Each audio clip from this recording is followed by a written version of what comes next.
So good morning students.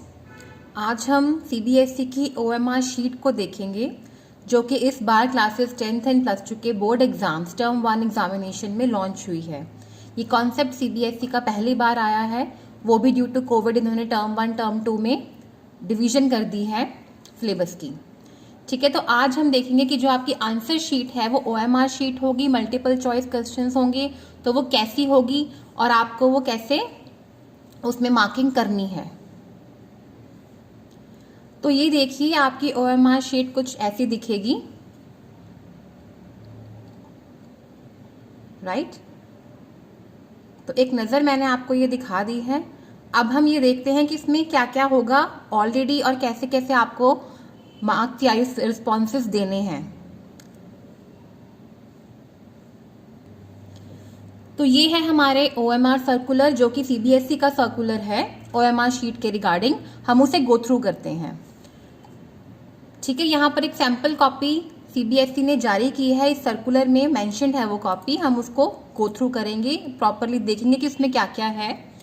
ठीक है, और ऐसा ही ओएमआर शीट आपको फाइनल एग्जाम में भी आएगा। वही जो सैंपल कॉपी हम आज डिस्कस करेंगे वही शीट आपको, वैसी ही शीट आपको फाइनल एग्जाम में आएगी।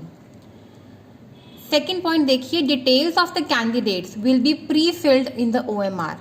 मीन्स जो आपकी डिटेल्स हैं, साइड बाय साइड हम ओएमआर शीट भी देख लेते हैं।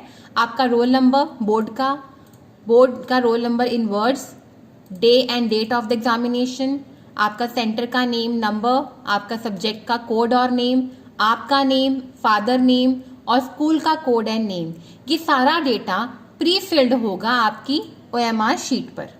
मतलब इस डेटा को आपको भरने की जरूरत नहीं है, ये ऑलरेडी आपकी शीट के ऊपर प्री फिल्ड होगा। ठीक है, साइड बाय साइड आप देख सकते हैं यहाँ पे ओएमआर नंबर भी है, ये देखिए, ये हर शीट पर अलग नंबर होगा। ठीक है, तो इससे पता चल जाएगा कि इस बच्चे की शीट ये है। तो आपको ये डेटा फिल करने की जरूरत नहीं है, ये ऑलरेडी आपकी शीट के ऊपर प्री फिल्ड आएगा सीबीएसई की तरफ से। Third point, candidate has to write a question paper code in the upper right corner in the space provided for the same. Question paper code will be written on the question paper. जब आपको question paper मिलेगा उसके ऊपर एक code mention होगा। हो सकता है कि सारे क्वेश्चन पेपर्स पे सेम कोड हो और हो सकता है कि हर क्वेश्चन पेपर पे डिफरेंट कोड हो, या फिर डिफरेंट सेट्स में पेपर आए, 3 सेट्स में आए, 2 सेट्स में आए, 5 सेट्स में आए, जो अभी तक हमें नहीं पता। तो जो भी कोड आपके क्वेश्चन पेपर के ऊपर लिखा होगा आपको वो कोड यहाँ पे मेंशन करना है। क्वेश्चन पेपर कोड आपके क्वेश्चन पेपर के ऊपर लिखा होगा, राइट। नेक्स्ट पॉइंट है, candidate has to write, fourth point, in his or her own hand in the space provided. क्या लिखना है? I confirm that all particulars given above are correct and sign in the running head on OMR. तो जो आपके ये particulars यहाँ पर pre filled आएंगे सीबीएसई की तरफ से, आपको ये प्रॉपरली चेक करने हैं, स्पेशली अपने नेम के स्पेलिंग्स और अपने फादर नेम के स्पेलिंग्स, आपका बोर्ड का रोल नंबर, क्योंकि जब आपकी फाइनल डीएमसी आएगी ना प्लस 2 की, उस पर यही रोल नंबर, यही स्पेलिंग्स लिखे जाएंगे और फिर बाद में चेंज नहीं होते, राइट। तो आपको ये सारे प्रॉपरली चेक करने हैं और उसके बाद एंड ऑफ द ओएमआर यहाँ पे लिखा हुआ है, I confirm that all particulars given above are correct. आपको यही स्टेटमेंट यहाँ पे रनिंग हैंड में लिखनी है और यहाँ पे आपको सिग्नेचर करने हैं कि वो सब करेक्ट है। और अगर बाई चांस कुछ इनकरेक्ट है तो आपको वो जहाँ पर भी आपका एग्जाम हो रहा है वहाँ पे जो भी इन्विजिलेटर होगा उसको बताना है कि इसमें ये प्रॉब्लम आई है, राइट। ये पर्टिकुलर्स करेक्ट होने चाहिए, आप डिक्लेरेशन भी दे रहे हो।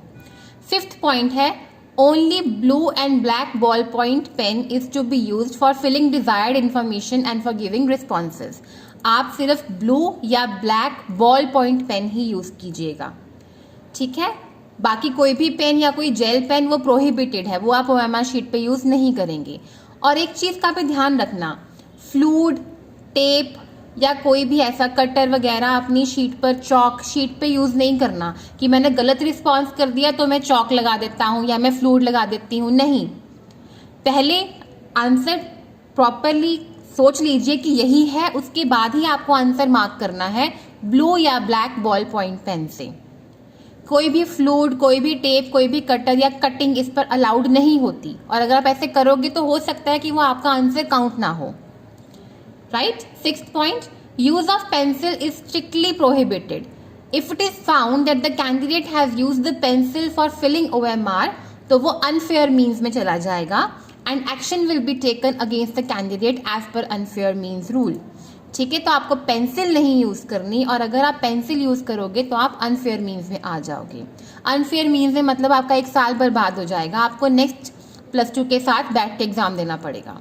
तो प्लीज सिर्फ ब्लू या ब्लैक बॉल पॉइंट पेन ही यूज करना है। Next 7th, following are the important features of the OMR। देखिए आपकी OMR शीट पे 60 क्वेश्चंस के लिए जगह होगी, मीन्स ये आपकी OMR शीट है। तो देखिए यहाँ पे 1 से लेकर 1 से लेकर 60 शो हो रहे हैं। ठीक है, तो हो सकता है आपके क्वेश्चन पेपर में सिर्फ 40 क्वेश्चंस हो या आपके क्वेश्चन पेपर में सिर्फ 50 क्वेश्चंस हो, लेकिन OMR शीट पर 60 ही होंगे, क्योंकि OMR शीट जनरल शीट है। ठीक है, जनरल फॉर्म में कॉमन शीट बनाई गई है, तो उस पर बाय डिफॉल्ट 1 to 60 होंगे। अब अगर आपके क्वेश्चन पेपर में 40 क्वेश्चन है, आपको 40 ही अटेम्प्ट करने हैं, यहाँ तक, कहाँ तक, यहाँ तक, 40 तक। अगर 50 क्वेश्चन है तो आपको 50 तक अटेम्प्ट करने हैं, बाकी क्या आपको देखने भी नहीं है। 51 to 60, 45 तक अटेम्प्ट किया तो 46 से 60 आपको देखने ही नहीं है, उनको तो एज इट इज छोड़ दो, क्योंकि वो वाले क्वेश्चन नंबर आपके क्वेश्चन पेपर में है ही नहीं। ठीक है, तो ये ध्यान से अटेम्प्ट करना, जितने क्वेश्चन पेपर में क्वेश्चन होंगे उतने ही आपको रिस्पॉन्सेज यहाँ पर देने होंगे। और 60 क्वेश्चन इसलिए हैं क्योंकि जनरल OMR शीट है, अब सबके लिए अलग अलग ही ना बना सकते, तो एक ही पैटर्न इन्होंने फॉलो किया हुआ है, लेकिन आपके जो पेपर में जितने क्वेश्चन आएंगे आपको उतने ही अटेम्प्ट करने हैं। नेक्स्ट देखिए, answers given after the maximum question number will not be evaluated. जैसे कि मैंने कहा, अगर 45 क्वेश्चंस हैं तो 45 अटेम्प्ट किए, अगर आपने 46, 47, 50 या कहीं और मार्क कर दिया है तो वो ऑटोमेटिकली इग्नोर हो जाएंगे, उनको हमने देखना ही नहीं है। जितने पेपर में होंगे क्वेश्चन उतने ही आपको रिस्पॉन्सेज देने हैं उस पर्टिकुलर क्वेश्चन नंबर के आगे। 3rd पॉइंट है, for giving a response 4 circles हैं आपके पास, are given in front of each question in a row. Candidates once confident about the correctness of reply, तो उसके बाद आप उनको डार्क कर सकते हो। ये देखिए क्वेश्चन नंबर 1 ABCD, ये रिस्पॉन्स है, तो ABCD में से जो भी है वो आप हाईलाइट कर दो प्रॉपरली। अच्छा, हाईलाइटिंग की भी रूल्स हैं, देखिए यहाँ पे रॉन्ग मेथड, करेक्ट मेथड। जब भी आप हाईलाइट करिएगा तो एक ही हाईलाइट करना है, क्योंकि MCQ है, एक ही आंसर करेक्ट हो सकता है, 2 तो हो नहीं सकते। ठीक है, तो आपको एक ही सर्कल डार्कन करना है और प्रॉपरली डार्कन करना है। कोशिश कीजिए कि सर्कल के बाहर भी नहीं जाना और सर्कल के अंदर प्रॉपरली कवरेज होनी चाहिए। तो पहले आउटलाइन कर लो और फिर उसके अंदर उसको डार्क कर दो, जैसे ये किए रखे हैं। अगर आपको कोई आंसर नहीं पता तो आप उसको छोड़ भी सकते हो। ठीक है, कोई भी मार्क नहीं करोगे तो वो ऑटोमेटिकली स्किप कर जाएगा कि ये वाला तो बच्चे ने मार्क ही नहीं किया है। लेकिन ऐसे नहीं कि 2 मार्क कर दिए, ठीक है, या फिर टिक लगा दिया, जैसे यहाँ पर टिक लगाया हुआ है, या एक टिक कर दिया, एक हाईलाइट कर दिया, कुछ भी ऐसे, या आधा ही हाईलाइट किया उसको। ठीक है, ऐसे इनकम्प्लीट नहीं छोड़ना, प्रॉपरली आउटलाइनिंग कर उसको डार्क करना है, तो ही आपका रिस्पॉन्स माना जाएगा। After 4 circles are over, a box is given in the same row. ठीक है, ये आप यहाँ पे देख सकते हैं कि आपने ये ABCD मार्क, ठीक है, ये है आगे आपके रिस्पॉन्सेज, साथ में एक बॉक्स है।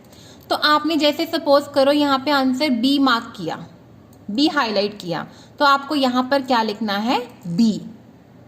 तो जो भी आंसर आप मार्क कर रहे हो वो आंसर आपको यहाँ पर ABCD में से मेंशन भी करना है इस बॉक्स के अंदर, राइट। नेक्स्ट है हमारे पास, after the box again a circle is given ahead of box wherein the question number is also written inside the circle. ये देखिए आप यहाँ पे OMR शीट में पहले ABCD आगे, फिर बॉक्स हमने देख लिया कि उसमें क्या करना है, उसके बाद फिर से 1 गिवन है, 1 क्वेश्चन नंबर के आगे 1 है, 2 के आगे 2 है, 3 के आगे 3 है, 4 के आगे 4 है। अब इसका क्या करना है, सपोज करो क्वेश्चन नंबर 4 है, आपको इसका आंसर नहीं पता या आपने इसको अटेम्प्ट नहीं करना, ठीक है, तो ना आपने ABCD में से कुछ मार्क करना है, ना ही आपने कुछ बॉक्स में लिखना है, ठीक है। जो इसके आगे ये 4 मेंशन्ड है इसको हाईलाइट कर देना है। इसको अगर आपने इसे हाईलाइट कर दिया तो इसका मतलब ये है कि आपने एक क्वेश्चन अटेम्प्ट नहीं किया, उसके बाद आप इसको अटेम्प्ट भी नहीं करोगे, ठीक है। एक तरह से ये क्वेश्चन ही एब्सेंट की फॉर्म में चला गया है, ये अनअटेम्प्टेड है अब, ठीक है। अगर आंसर आता है तो आंसर यहाँ पर ABCD में से हाईलाइट कर दो, साथ में बॉक्स में ABCD में से मेंशन कर दो, और अगर नहीं करना, उस क्वेश्चन को छोड़ना है, तो आपको उसके सामने ये 4 को हाईलाइट कर देना है, ठीक है। अगर आप उसे स्किप कर रहे हो, सपोज करो आपके क्वेश्चन पेपर में 25 क्वेश्चंस हैं, ठीक है, और आपने 20 अटेम्प्ट किए, अब 5 आपने छोड़ने हैं, तो जो भी 5 आप छोड़ोगे in the end of the paper, जब भी आपके सारा पेपर आपने कंप्लीट कर लिया, आपको पता है कि मैंने ये 5 छोड़ दिए हैं, मैंने नहीं करने, तो इन 5 को बड़े ध्यान से देखते हुए उनके सर्कल्स को यहां पर हाईलाइट कर दो, ठीक है, इस वाले कॉलम में, तो वो आपके अनअटेम्प्ट में चले जाएंगे। Done. Candidates are advised that first of all they should mark the response by darkening the circle. If fully satisfied, then they should write a response in a box. Purpose of giving a box is only that if any candidate wishes to change the response, the same be written in the box. ठीक है, तो पहले तो मैं तो यही कहूंगी कि आप हाईलाइट ही इतने ध्यान से करो कि गलती की गुंजाइश ना हो। Even if a candidate is satisfied with darkening the circle, this response has to be written in the box. आपको बॉक्स को खाली नहीं छोड़ना, आपको उसमें रिप्लाई करना ही करना है। Reply written in the box will be treated as final. तो इसका ध्यान रखना कि जो ABCD में से आपने बॉक्स में लिख दिया है वो ही आपका फाइनल आंसर होगा। कई बार क्या होता है, जैसे कि मैंने बताया अभी कि आपने सपोज करो A मार्क कर दिया, लेकिन बाद में आपने ध्यान दिया ओफो ये तो C था, तो ऑब्वियसली आप A को कट करोगे, C को मार्क करोगे, तो उसमें कंफ्यूजन रहती है। तो बॉक्स में जो आंसर लिखा हुआ है वो फाइनल आंसर माना जाएगा, तो उसमें C लिख देना। तो इस चीज का ध्यान रखना कि पहले आपने हाईलाइट कर लिए सारे आंसर्स और बाद में उसको ध्यान से रिवाइज करके रिव्यू करके बॉक्स के अंदर मेंशन कर देना। If the box is empty and the response is marked in the circle, it will be considered that the question has not been attempted by the candidate. तो मतलब अगर आपने बॉक्स छोड़ दिया तो आपका आंसर माना नहीं जाएगा। तो सिर्फ सर्कल करने से काम नहीं चलने वाला, बॉक्स को खाली नहीं छोड़ना, बॉक्स में आंसर होना चाहिए, ठीक है। अब ये भी मत करना कि बॉक्स में लिख दिया और सर्कल नहीं किया। If the response is given in the box and the circle is left blank, it will be considered that the question has been attempted by the candidate, ठीक है। अगर आपने एनसर्कल नहीं किया लेकिन बॉक्स में आंसर लिख दिया तो वो ऑटोमेटिकली अटेम्प्टेड में चला जाएगा, right. If all the 3 that is 4 circles, box and last circles are left blank, it will be considered that the question has not been attempted. इसका मतलब कि आपने कुछ भी नहीं किया। जैसे कि मैंने कहा था, सपोज आप सेकंड क्वेश्चन छोड़ रहे हो तो आपने यहाँ पर सेकंड को हाईलाइट करना है, और आपने ये भी नहीं किया, आपने बॉक्स भी खाली छोड़ दिया, आपने कुछ भी अनसर्कल नहीं किया, तो वो ऑटोमेटिकली अनअटेम्प्टेड केस में चला जाएगा, ठीक है। तो ये है आपकी OMR शीट। एक बार हम रिव्यू ले लेते हैं। ये जो आपके पर्टिकुलर्स हैं, रोल नंबर इन वर्ड्स हो गया, डे एंड डेट हो गया, सेंटर नंबर नेम हो गया, सब्जेक्ट कोड एंड नेम हो गया, कैंडिडेट का नेम हो गया, फादर नेम हो गया, स्कूल कोड एंड नेम हो गया, ये सारा प्री फिल्ड आएगा और इन सबको आपने प्रॉपरली चेक करना है क्योंकि यही वाले पर्टिकुलर्स आपकी फाइनल DMC पर भी जाएंगे, ठीक है। हर शीट पे OMR नंबर लगा होगा और हर शीट का OMR नंबर डिफरेंट होगा। जो आपको क्वेश्चन पेपर मिलेंगे उन क्वेश्चन पेपर के ऊपर एक कोड मेंशन होगा, वो कोड आपको यहाँ पे लिखना है, ठीक है। ठीक है, यहाँ पर जो ये वाला एरिया है यहाँ पे स्टैंप लगेगी। जिस भी स्कूल में आप पेपर दोगे वो यहाँ पे स्टैंप लगाएंगे, तो आपको इसमें कुछ नहीं करना, ठीक है। ये आपकी OMR शीट है। OMR शीट में बाय डिफॉल्ट 1 to 60 क्वेश्चंस होंगे। आपके क्वेश्चन पेपर में जितने क्वेश्चंस हैं आपको उतने ही अटेम्प्ट करने हैं, उससे ज्यादा नहीं करने, ठीक है। उससे ज्यादा करोगे भी तो जब वो क्वेश्चन एग्जिस्ट नहीं करते क्वेश्चन पेपर में तो वो अटेम्प्ट कैसे होंगे, वो ऑटोमेटिकली इग्नोर हो जाएंगे। डन। आपको ABCD का आएगा MCQ टाइप क्वेश्चन, तो आपको ABCD में से कोई भी एक एन सर्कल करना है जो राइट आंसर है, और वही आंसर आपको इस बॉक्स में मेंशन करना है फॉर राइटिंग रिस्पॉन्स। ठीक है, अगर आपको क्वेश्चन अटेम्प्ट नहीं करना तो आपको हर क्वेश्चन के सामने उस क्वेश्चन का नंबर मिलेगा सर्कल में, तो आपको वो सर्कल हाईलाइट करना है। ठीक है, अगेन मैं रिपीट कर देती हूँ, जैसे 20 क्वेश्चन आए हैं, सॉरी, ठीक है, 20 क्वेश्चन हैं आपके पास यहाँ तक, और आपको सिर्फ 15 ही आते हैं, तो जो 5 आपने छोड़ने हैं उनके ये वाले कॉलम को आपको हाईलाइट करना पड़ेगा कि मैंने ये वाले छोड़ दिए हैं। अगर आप कुछ भी नहीं करोगे, किसी भी क्वेश्चन में कोई मार्क ही नहीं करोगे, तो वो ऑटोमेटिकली अनअटेम्प्टेड में जाएगा, और जो भी आपने बॉक्स में आंसर लिखा है वो ही आपका फाइनल आंसर माना जाएगा। यहाँ नीचे आपको डेक्लेरेशन देनी है कि I confirm that all particulars given above are correct. ये पर्टिकुलर्स इनकी बात हो रही है, आपका नेम, आपके फादर का नेम, आपके रोल नंबर वगैरह की जो प्री फिल्ड आएगा डेटा वो बिल्कुल करेक्ट है। यहाँ पर आपने साइन करना है कैंडिडेट सिग्नेचर इन रनिंग हैंड, कैपिटल्स में नहीं करना, रनिंग हैंड में साइन करने हैं।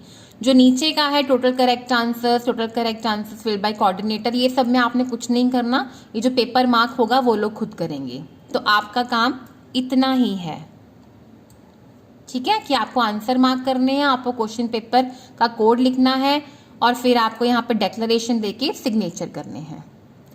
राइट, तो आई होप आपको OMR शीट अच्छी से समझ में आ गई है कि कैसे आपको रिस्पॉन्स करना है। ये ऊपर क्लास 10 लिखा हुआ है, ये सैंपल OMR शीट है, क्लास 12 के लिए भी सेम ही होगी। ठीक है, दोनों के लिए सेम आएगी। प्लीज ओनली यूज ब्लू या black ball point pen, no gel pens are allowed, no pencil is allowed, सबके सब प्रोहिबिटेड है। डन, तो ये आपकी OMR शीट का सैंपल है। आई होप आपको समझ आ गई है अच्छे से। अगर आपको कोई भी क्वेरी हो तो आप कमेंट बॉक्स में, कमेंट सेक्शन में नीचे मेंशन कर सकते हैं, I will definitely reply to you people. Done, all the best for your exam, और पेपर अपना बहुत ध्यान से करना। कोई भी डाउट हो तो आपकी क्लास में इन्विजिलेटर्स होंगे, उनसे आप पूछ कर सकते हो, लेकिन गलत नहीं करना कुछ। So all the best of luck, sorry, bye bye, take care.